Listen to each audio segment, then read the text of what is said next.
नमस्कार, प्रणाम, जोहार। मैं दीपक अपने YouTube चैनल DS24 स्टडी में आपका हार्दिक स्वागत करता हूं। आज का क्लास हम लोग का 90 नंबर का है। इससे पहले हम 8 वीडियो अपलोड कर चुके हैं। अगर आपको देखना होगा तो नीचे डिस्क्रिप्शन बॉक्स में लिंक दिया रहेगा, आप डायरेक्ट जाकर चेक कर सकते हैं। ठीक है, चलिए बिना देरी किए हुए आज का क्लास स्टार्ट करते हैं। क्या दिया हुआ है क्वेश्चन? 48 किलोमीटर पर आवर की चाल से यात्रा में लगभग 50 मिनट का समय लगता है। यदि यात्रा का समय 10 मिनट कम हो जाए तो चाल कितनी होनी चाहिए? मतलब 48 किलोमीटर पर आवर का स्पीड दिया हुआ है, 48 kmph दिया हुआ है, तो उसको 50 मिनट का समय लगता है उसको उस दूरी को पूरा करने में। ठीक है, अब बोला है कि 10 मिनट कम कर दिया जाए, मतलब 40 मिनट में उसी दूरी को तय करना है। तब उसका चाल कितना होगा आपको वही बताना है। ठीक है, डिस्टेंस मेरा सेम है। क्या होता है formula? Distance equal to speed into time. मतलब हिंदी में क्या बोलेंगे? दूरी बराबर स्पीड, मतलब क्या होता है? चाल गुना समय। ठीक है, मेरा यहाँ पे जो डिस्टेंस है, दूरी है, वो सेम है, तो दोनों तरफ का स्पीड और टाइम दोनों तरफ का बराबर कर देंगे, मेरा आंसर आ जाएगा। ठीक है, तो क्या करते हैं? स्पीड और टाइम को मल्टीप्लाई करते हैं। 48 गुना 50। यहाँ आपको 50 मिनट में दिया हुआ है, 1 किलोमीटर पर आवर में दिया हुआ है, पर घंटे में दिया हुआ है। यहाँ पे आपको यूनिट के चेंज करने का ज़रूरत नहीं है। क्यों नहीं है? कि यहाँ भी 50 मिनट है, यहाँ भी 50 मिनट है, दोनों मिनट मिनट कट जाएगा, इसलिए आपको यूनिट चेंज करने का कोई ज़रूरत नहीं है, आप डायरेक्ट पुट कर सकते हैं। मान लेते हैं कि वो जो स्पीड है वो x है। ठीक है, और जो सेकेंड टाइम ले रहा है कितने का है? 10 मिनट कम, यानी पहले 50 और 10 मिनट कम, यानी 40 मिनट का समय ले रहा है। ठीक है, ये 4 बार में कट गए, ये 5 बार में कट गए 10 से। ठीक है, ये 4 से 48 हम 12 बार में काट देंगे, तो x का वैल्यू कितना मिल गया? 12 पच्चे 60 किलोमीटर पर आवर। यही आपका स्पीड हुआ, जो कि 10 मिनट कम लेने पर भी उसी दूरी को ट्रेवल कर जाएगा। ठीक है, ऑप्शन नंबर ए। ठीक है, चलिए आगे चलते हैं। यदि 64 रुपये की राशि 2 वर्ष में बढ़कर 83.20 हो जाती है, 64 से कितना हो गया? 83.20, तो साधारण ब्याज की उसी दर पर 86 रुपये की राशि 4 वर्ष में कितनी हो जाएगी? ठीक है, पहले तो आपको उसी बोला है, उसी दर पर, मतलब आपको पहले आपको रेट निकालना पड़ेगा। रेट कैसे निकालिएगा? इसका यूज कीजिएगा। तो 64 था पहले, 2 साल के बाद 83.20 हो जाता है। ठीक है, कैसे निकालेंगे हम? 83.20 में से 64 माइनस कर दीजिए, कितना बचेगा? 0.20, 9 1 19.20 बचेगा। ठीक है, ये कितने साल का बाद का है? 2 साल बाद का है। ठीक है, 2 ईयर बाद का आपका क्या है? ब्याज आ गया। ठीक है, कि 64 रुपये आपका मूलधन था, 2 वर्ष के बाद 19.20 आपका ब्याज आया, इसीलिए आपको 83.20 आपको टोटल अमाउंट हुआ, टोटल मिश्रधन हुआ। ठीक है, तो आप 1 साल का निकाल लीजिए। 2 साल का इतना है, तो 1 साल का कितना आ जाएगा? 19.20 को 2 से डिवाइड कीजिए, कितना आएगा? 9.60। ये क्या आपका आया? 1 साल का ब्याज आ गया। ठीक है, तो हम रेट निकालेंगे, अब दर निकालेंगे, दर, रेट। ठीक है, उसके लिए हम क्या करते हैं? उसके लिए जितना मेरा ब्याज है 1 साल का 9.60, इसको हम 64 से डिवाइड कर देंगे। क्यों करेंगे?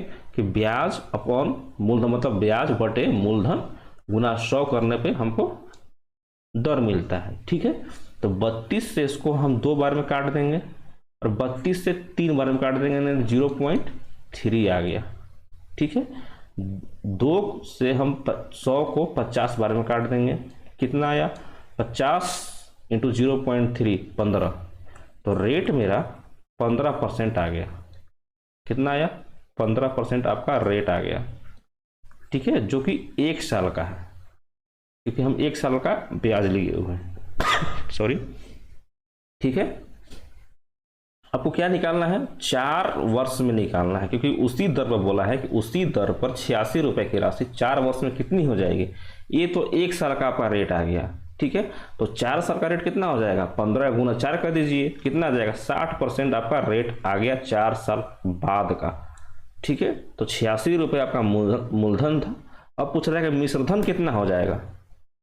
ठीक है, तो मिश्रधन आपका क्या होगा? 86 इंटू 160/100, यही आपका क्या होगा? आपका मिश्रधन होगा। इसको काटिए, 1 0 से 1 0 चला गया। ठीक है, 86 इंटू 16 कीजिए, कितना आएगा? 16 इंटू 6 कीजिएगा तो 96 आएगा। 9 बचा। 16 इंटू 8 कीजिएगा तो 128 आ जाएगा। 128 मतलब 128। 128 में 9 कीजिएगा तो कितना आ जाएगा? 137। और 10 से डिवाइड कीजिए, 137.6 इसका आंसर आएगा। आप इस क्वेश्चन में यूनिट डिजिट से भी कर सकते थे। 6 इंटू 6 36, 6 आएगा। तो 6 ऑप्शन देख लीजिए किस में आएगा? 6 आएगा, ये ऑप्शन नंबर सी। ठीक है, कोई दिक्कत, कोई परेशानी? चलिए ठीक है, अगर समझ में नहीं आएगा एक बार बैक करके दोबारा देखिएगा। ठीक है, क्योंकि वीडियो थोड़ा सा लंबा हो जाता है। ठीक है, इसीलिए हम दोबारा नहीं बता रहे हैं। ठीक है, चलिए आगे चलते हैं। 8 सेंटीमीटर त्रिज्या वाले एक वृत्त के अंदर उसकी परिधि को स्पर्श करते हुए बनाए गए एक वर्ग का क्षेत्रफल ज्ञात कीजिए। वृत्त के अंदर है, वृत्त के अंदर में है, क्या है? वर्ग है, स्क्वायर है। तो पहले आप वृत्त बनाइए, सर्कल बना लिए, इसी के अंदर में एक वर्ग बना हुआ है, एक वर्ग बना हुआ है, वर्ग बना दिए। ठीक है, अब बोल क्या रहा है कि इसका क्षेत्रफल निकालना है, वर्ग का क्षेत्रफल निकालना है आपको। और रेडियस दिया हुआ है, त्रिज्या दिया हुआ है, वृत्त का त्रिज्या दिया हुआ है। तो ये मेरा सेंटर हो गया। तो यहाँ से लेके यहाँ तक क्या है? वृत्त का त्रिज्या है, जो कि 8 दिया हुआ है। अगर हम इसको यहाँ तक मिला दें तो क्या हो जाएगा? वृत्त का व्यास हो जाएगा। तो वृत्त का जो आपका व्यास है कितना हो जाएगा? 8 दूना 16 हो जाएगा, 16 सेंटीमीटर का हो जाएगा। ठीक है, ये देख रहे हैं आपका ये जो वर्ग है, ये वर्ग है, इस वर्ग का डायगोनल मतलब उसका विकर्ण जो मेरा वृत्त है, वृत्त के व्यास के बराबर है। समझे आप? ये जो मेरा वर्ग है, ये वर्ग का विकर्ण क्या है? यही है, वर्ग का विकर्ण भी यही है। और जो मेरा सर्कल है, वृत्त है, वृत्त का व्यास भी वही है, 16 सेंटीमीटर दोनों। ठीक है, तो आप एक फॉर्मूला पढ़े होंगे कि वर्ग का जो विकर्ण होता है कितने होता है? वर्ग का विकर्ण कितना होता है? तो √2a होता है, √2a होता है इसका विकर्ण, ए वाला। ठीक है, इसका एरिया कितना होता है? एरिया आपका भुजा का स्क्वायर होता है, ए स्क्वायर होता है।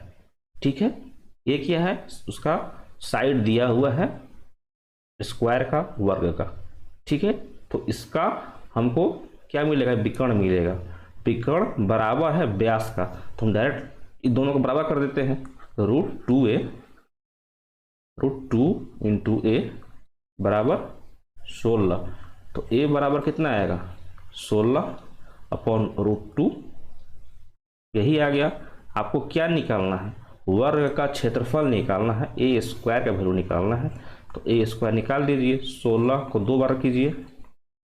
ठीक है, नीचे में √2 कितना हो जाएगा? 2 हो जाएगा।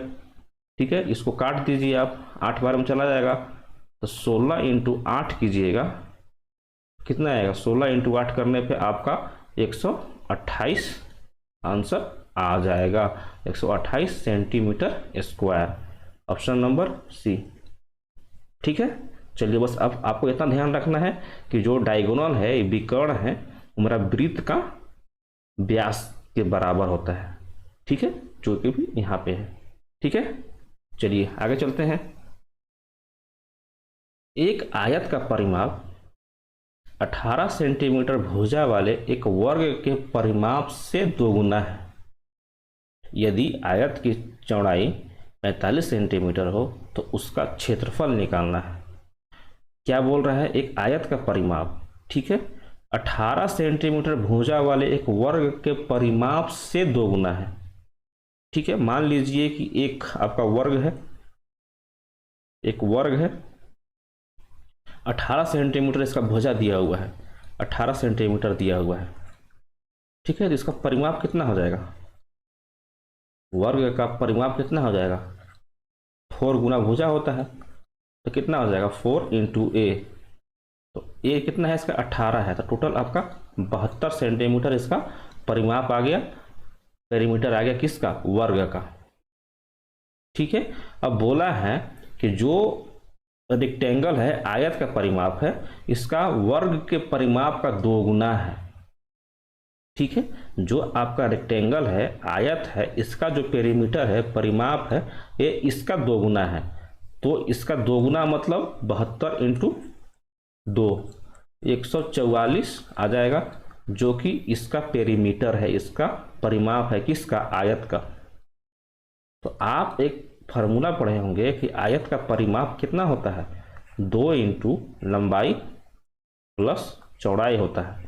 इसका वैल्यू 144 सेंटीमीटर दिया हुआ है। ठीक है, तो आपका लंबाई प्लस चौड़ाई बराबर कितना आ जाएगा? 2 उधर चल जाएगा तो कट जाएगा, यानी 72 सेंटीमीटर लंबाई और चौड़ाई आ गए। ठीक है, आपको क्वेश्चन में क्या दिया हुआ है? क्वेश्चन में एक और चीज़ दिया हुआ है, चौड़ाई। आयत का चौड़ाई दिया हुआ है 45 सेंटीमीटर, तो लंबाई कितना आ जाएगा? यहाँ से लंबाई आ जाएगा 72, 72 माइनस 45 कितना आ जाएगा? लंबाई 2, 7, 27, 27 इसका लंबाई आ गया। ठीक है, आपसे पूछा क्या है? उसका क्षेत्रफल निकालिए, मतलब आयत का क्षेत्रफल। आयत का क्षेत्रफल कितना होता है? आयत का क्षेत्रफल कितना होता है? लंबाई गुना चौड़ाई। ठीक है, लंबाई कितना है? 27 और चौड़ाई कितना है? 45। तो 7 इंटू 5 करने पे जो भी लास्ट में 5 यूनिट डिजिट से आंसर आएगा वही आपका आंसर होगा। देखिए ऑप्शन में तो 5 है ही नहीं। 27 इंटू 45 कीजिएगा। अच्छा, ये पिछला ऑप्शन चेंज करना भूल गए क्या? अच्छा, ऑप्शन चेंज नहीं हुआ है। ठीक है, उसके लिए सॉरी। चलिए हम गुना कर लेते हैं डायरेक्ट। 27 को 5 से गुना कीजिएगा तो कितना आएगा? 27 × 135 होता है, 5 उतरा 13 बचा, 27 इंटू 4 108 होता है, 108 में 13 जोड़िएगा कितना आएगा? 108 और 13 आपका हो जाएगा 121। 121 तो आपका 1215 सेंटीमीटर स्क्वायर इसका आंसर आएगा, जो कि आपका आयत का क्षेत्रफल है। कितना? 1215। ठीक है, चलिए आगे चलते हैं। क्या है? संख्या एक दिया हुआ है 36, 75, 149। इनमें से 5 का स्थानीय मान और अंकित मान का अंतर ज्ञात करना है। स्थानीय मान मतलब क्या होता है? उसका प्लेस वैल्यू। इंग्लिश में क्या होता है? उसका प्लेस वैल्यू। और अंकित मान का वैल्यू क्या होता है? अंकित मान मतलब फेस वैल्यू।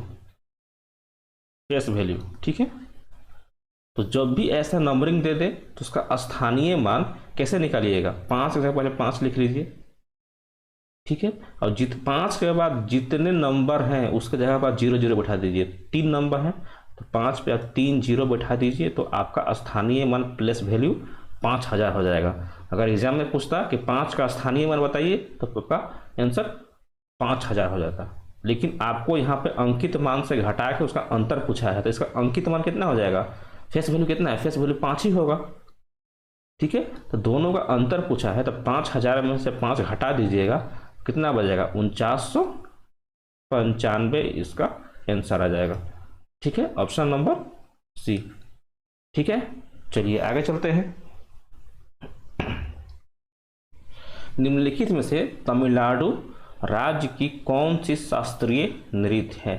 तमिलनाडु का बताना है कौन सा शास्त्रीय नृत्य है। तो कुचिपुड़ी आंध्र प्रदेश, मोहिनीअट्टम केरला, भारतनाट्यम कहाँ का है? तमिलनाडु का। ठीक है, एक क्वेश्चन पूछता है आपका कि जो हमारा जो कल्चरल मिनिस्ट्री है उसके अनुसार भारत में टोटल कितने शास्त्रीय नृत्य हैं। तो जो कल्चरल मिनिस्ट्री है कल्चरल मिनिस्ट्री के अनुसार भारत में टोटल आपका 9 शास्त्रीय नृत्य है।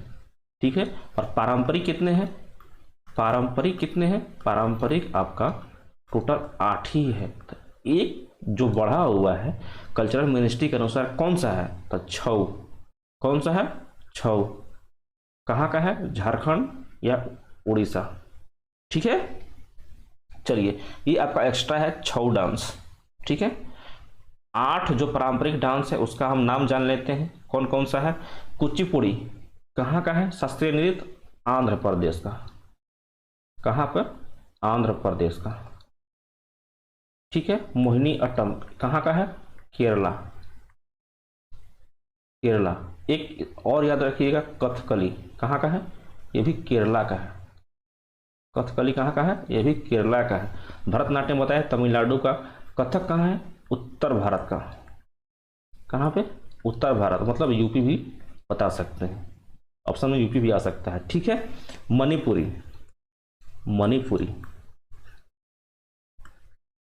ये कहाँ पे होगा? मणिपुर का।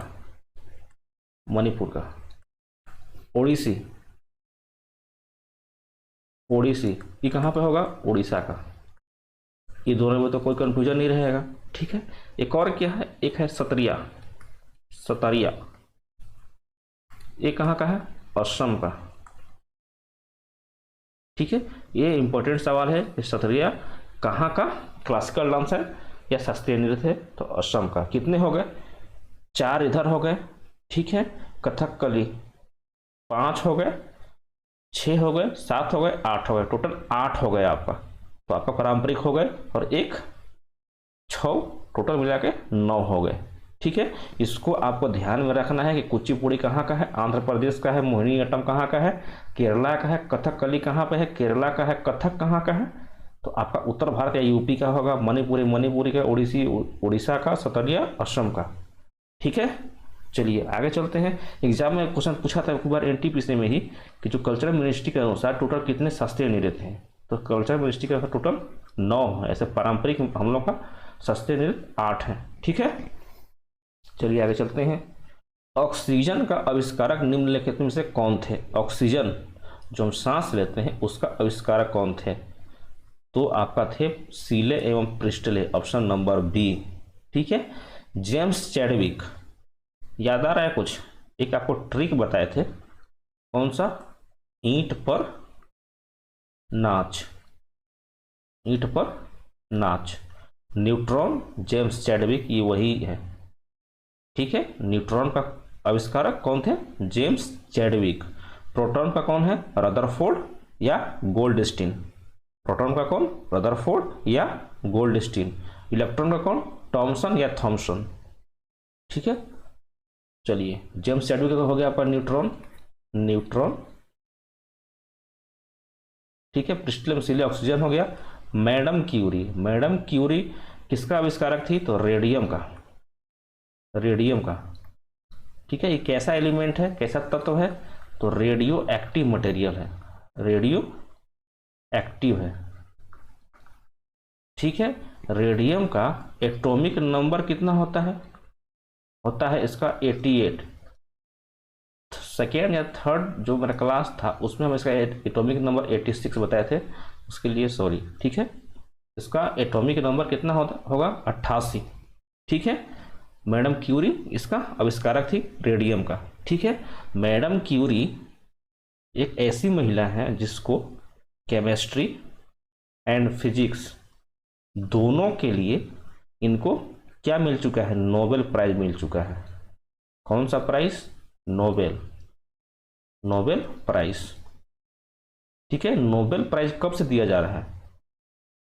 1901 से। किसके नाम पर दिया जाता है? Alfred Nobel. अल्फ्रेड नोबेल किसका आविष्कारक थे? डायनामाइट के। कहाँ के थे? स्वीडन के। ठीक है। एक और सवाल पूछता है कि नोबेल प्राइज कितने एरिया में दिया जाता है? तो टोटल आपका 6 एरिया में दिया जाता है। कौन कौन सा एरिया है? फिजिक्स मतलब भौतिकी, केमिस्ट्री मतलब रसायन, मेडिसिन मतलब आपका चिकित्सा, ठीक है, और है आपका इकोनॉमिक्स मतलब अर्थशास्त्र के क्षेत्र में, पीस के क्षेत्र में मतलब शांति के क्षेत्र में, और एक और है आपका लिटरेसी मतलब साहित्य के क्षेत्र में। भौतिकी, रसायन, चिकित्सा, अर्थशास्त्र, शांति और साहित्य के क्षेत्र में 6 क्षेत्र में नोबेल प्राइज दिया जाता है। ठीक है।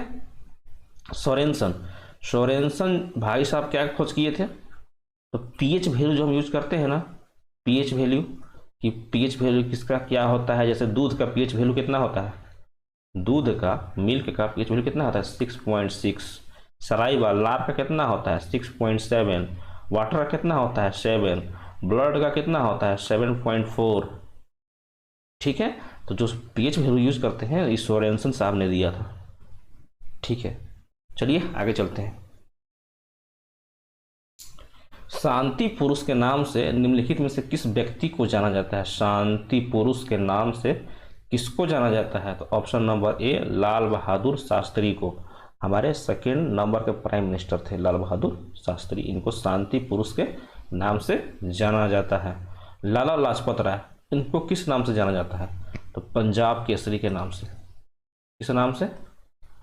पंजाब केसरी के नाम से। ठीक है। 1928 में इनका मृत्यु हुआ था, लाठीचार्ज में हुआ था। कहाँ पे हुआ था? कहाँ पूछता है कहाँ पे हुआ था? तो लाहौर। अभी कहाँ पड़ता है? अभी पाकिस्तान में पड़ता है। ठीक है। और लाला लाजपत राय से क्या पूछता है? हाँ, इनका एक बुक है, बुक फेमस है इनका। कौन सा है? Unhappy India.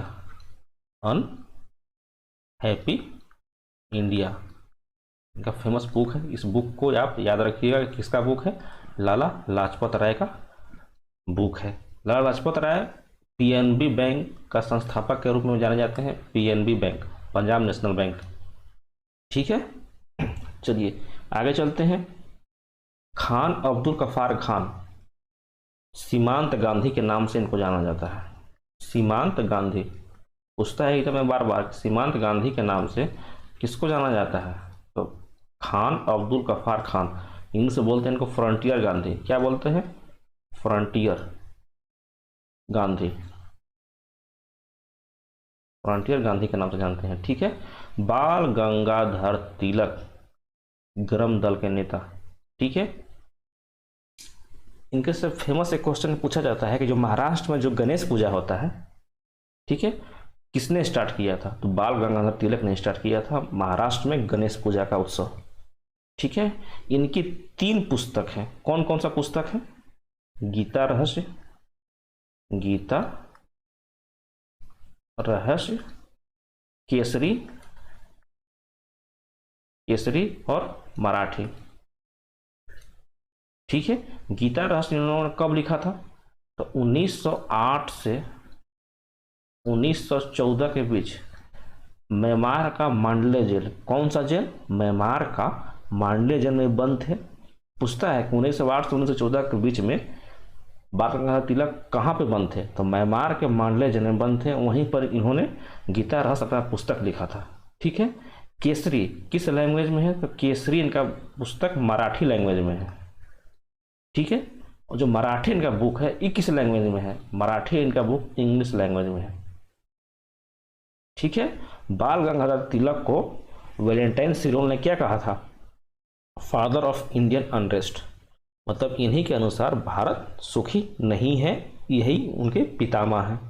किसने कहा था? वैलेंटाइन सिरोल। ठीक है। चलिए आगे चलते हैं।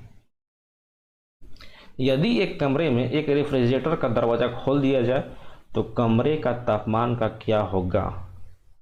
मान लीजिए एक रूम में बैठे हुए हैं और आपका जो फ्रिज है वो रूम में खोल दें तो उसका टेम्परेचर बढ़ेगा, उसका टेम्परेचर बढ़ेगा। ठीक है। चलिए आगे चलेंगे। यदि दूध से क्रीम को अलग कर दिया जाए तो दूध का घनत्व क्या होगा, दूध का डेंसिटी क्या होगा अगर क्रीम को अलग कर दे, छाली को अलग कर देंगे। ठीक है, तो दूध का डेंसिटी भी बढ़ेगा। क्यों बढ़ेगा? क्योंकि क्रीम जो है, क्रीम का डेंसिटी वाटर से कम होता है, पानी से कम होता है, और वाटर का डेंसिटी मिल्क से कम होता है, इसका घनत्व दूध से कम होता है। ठीक है, अगर क्रीम हटा देंगे तो नीचे में मिल्क बचेगा और मिल्क का डेंसिटी ज़्यादा होगा। ठीक है, तो जब भी पूछे एग्जाम में कि दूध से क्रीम हटाने पर दूध का घनत्व क्या होगा, तो दूध का घनत्व का बढ़ जाएगा। ठीक है, चलिए आगे चलते हैं। वर्षा के बूंदे का गोला होना निम्नलिखित में से क्या दर्शाता है?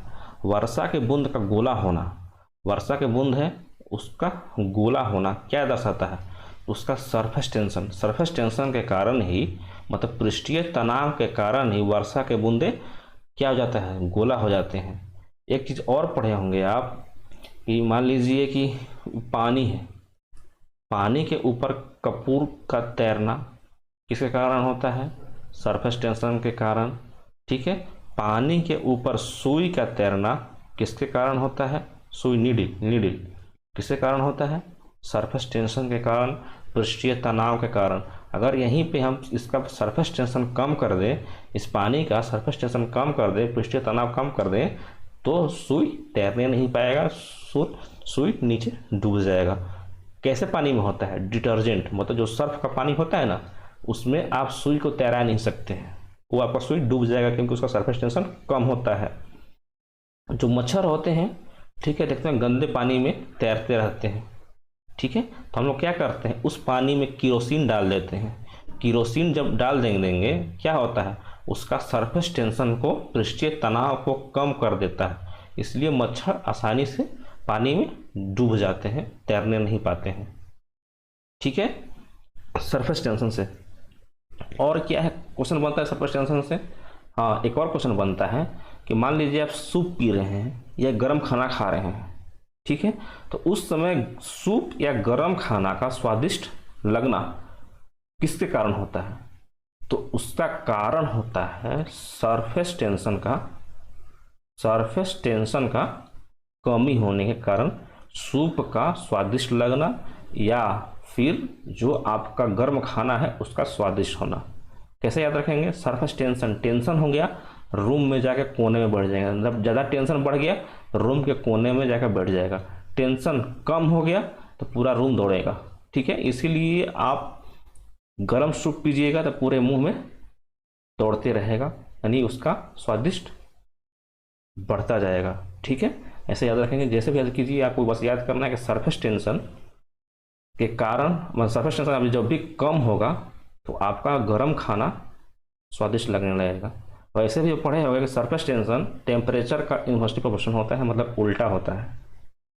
ठीक है, चलिए आगे चलते हैं। नेक्स्ट क्या है? प्रकाश का प्रकीर्णन के कारण। प्रकाश का प्रकीर्णन क्या होता है? स्कैटरिंग ऑफ लाइट क्या होता है? लाइट का स्कैटरिंग क्या होता है? आपने पढ़ा होगा कि आकाश का नीला दिखाई देना। ठीक है, और क्या पढ़ा होगा? सूर्योदय के समय या सूर्यास्त के समय सूर्य का लाल दिखाई देना, समुद्र का नीला दिखाई देना किसके कारण होता है? स्कैटरिंग ऑफ लाइट के कारण होता है। क्या क्या बोला मैंने? आकाश का नीला दिखाई देना, समुद्र का नीला दिखाई देना, सूर्यास्त के समय या सूर्योदय के समय, मतलब सनराइज या सनसेट के समय सूर्य का लाल दिखाई देना किसके कारण होता है? प्रकाश के प्रकीर्णन, स्कैटरिंग ऑफ लाइट के कारण होता है। ठीक है, आपने एक फॉर्मूला देखा होगा कि स्कैटरिंग इन्वर्सली प्रोपोर्शनल होता है लेम्डा के पावर 4 का। लेम्डा क्या है? लेम्डा है आपका वेवलेंथ, मतलब तरंगदैर्घ्य। तरंगदैर्घ्य जितना बढ़ेगा, ठीक है, उसका स्कैटरिंग उतना कम होते जाएगा। ठीक है, एक आपने एक ट्रिक सीखा होगा लाइट चैप्टर में, क्या था? वीव गियोर। क्या? वीव गियोर। वीव गियोर मतलब क्या होता है? Violet, indigo, blue, green, yellow, orange, red. तो इधर से आप इधर जाइएगा ना, इस तरह से, ठीक है, इधर वेवलेंथ बढ़ते जाता है, वेवलेंथ बढ़ते जाता है, ठीक है, और इधर से इधर जाने में स्कैटरिंग घटते जाता है, स्कैटरिंग घटते जाता है, ठीक है।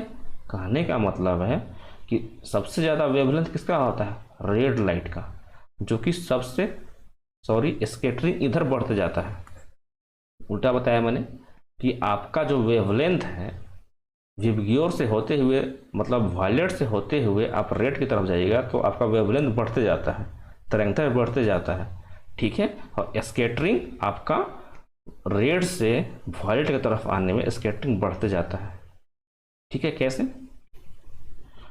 आप देखे होंगे कहीं पे जो डेंजर साइन होता है वहाँ पे रेड कलर का यूज करते हैं। क्यों यूज करते हैं? क्योंकि उस रेड लाइट का वेवलेंथ अधिक होता है, ठीक है। उसके कारण उसका स्कैटरिंग बहुत कम होता है, डायरेक्ट हमारे आंखों तक पहुँचता है, ठीक है। इसीलिए हम रेड लाइट का यूज करते हैं जहाँ भी डेंजर साइन देना रहता है, ठीक है, कम स्कैटरिंग के कारण, ठीक है। और स्कैटरिंग से क्या क्वेश्चन पूछता है, और क्या पूछता है? चलिए अभी इतना ही रख देते हैं, स्कैटरिंग से अभी ध्यान में नहीं आ रहा है। अब बस याद रखिए कि आकाश का नीला दिखाई देना, समुद्र का नीला दिखाई देना, सूर्योदय सूर्यास्त के समय सूर्य का लाल दिखाई देना, ठीक है। और रेड कलर का वेवलेंथ तरंगदैर्घ्य ज़्यादा होने के कारण उसका स्कैटरिंग कम होता है, इसीलिए हम उसका यूज डेंजर साइन जहाँ भी होता है उसमें दर्शाने के लिए स्कैटरिंग का प्रयोग करते हैं, मतलब प्रकाश का प्रकीर्णन का यूज करते हैं, ठीक है। चलिए आगे क्या है, वायु में, वायु दाब में कमी, जब भी प्रेशर में कमी होगा तो उसके कारण क्या होता है, पहला नंबर तो प्रेशर में जब भी कमी होगा ना, तो आप मान लीजिए कि कहीं पे ऊंचे स्थान पे खाना बना रहे हैं तो आपका खाना अच्छा से पकेगा ही नहीं। क्या होता है वहाँ पे, उसका जो बॉइलिंग पॉइंट है, बॉइलिंग पॉइंट है उसका थोड़ा सा आपका ऊंचा हो जाता है, ठीक है। बॉइलिंग पॉइंट आपका ऊंचा हो गया तो खाना आपका अच्छा से पकेगा ही नहीं, ठीक है। मान लीजिए कि आप एरोप्लेन से कहीं पे सफ़र कर रहे हैं, ठीक है, तो आपका जो पेन का नींव है वो फट जाता है वायुदाब में कमी के कारण, प्रेशर में कमी के कारण, ठीक है।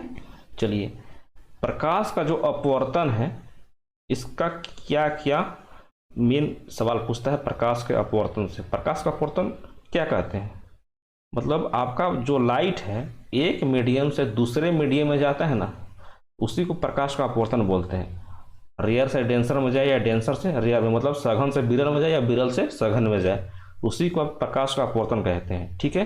तो प्रकाश के अपवर्तन से क्वेश्चन पूछता है कि इसका एग्जाम्पल बताइए प्रकाश का अपवर्तन का, ठीक है। तो आपका पूछता है प्रकाश के अपवर्तन से कुछ क्वेश्चन, जैसे सूर्य का जब सनसेट होता है या फिर सनराइज होता है तो 2 मिनट पहले ही दिखाई देगा कि सूर्यास्त हो गया या फिर सूर्योदय हो गया, 2 मिनट पहले ही दिखाई देता है, ठीक है। आप मान लीजिए कि एक ग्लास है, इस ग्लास में पानी भरा हुआ है, इसमें आप पेंसिल डाल दीजिए तो पेंसिल आपको टेढ़ा दिखाई देगा, ठीक है। एक बाल्टी है, बाल्टी में पानी भरा हुआ है तो उसका तल ऊपर दिखाई देगा, ठीक है। इस तल में आप मान लीजिए कि बाल्टी में आप सिक्का डाल दीजिए, इस सिक्का ऊपर उठा दिखाई देगा। ये सब किसका कारण है, प्रकाश के अपवर्तन के कारण ही होता है, ठीक है। चलिए आज के लिए हम यहीं तक रहने देते हैं, नेक्स्ट क्लास में हम कुछ और सीखेंगे, ठीक है। चलिए जय हिंद जय भारत।